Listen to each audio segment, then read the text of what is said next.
Deer হবি সাহেব, কে বলেছে আপনি অসুন্দর? কে বলেছে আপনার হাসিতে কোনো মায়া নেই?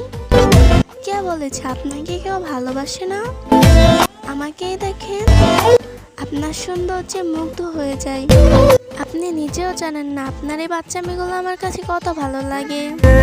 আপনার হাসিতে যেন আমি আমার বাচ্চার আশা খুঁজে পাই। লোকে বলে আপনার চোখে নাকি কোনো মায়া নেই, আর আমি বলি আমার হবি সাহেবের চোখে এতটাই মায়া যে তার চোখের দিকে তাকালে চোখ ফেরানো যায় না। লোকে বলে আপনার মধ্যে কি আছে, আমি বলি আমার হবি সাহেবের মধ্যে আমি আমার বাঁচার আশা খুঁজে পাই। তিনি এমন একজন মানুষ যে কিনা হাজার কষ্টের মাঝেও হাসে। তাকে দেখে কেউ বুঝতেই পারবে না যে সে এখন কষ্টে আছে, আর এই কারণটাই আমাকে বারবার তার প্রতি একটা অন্যরকম মায়া বয়ে আনে। জানি না জানি হয়েও বিমানি হেরেছি জিতেছি কে কতখানি।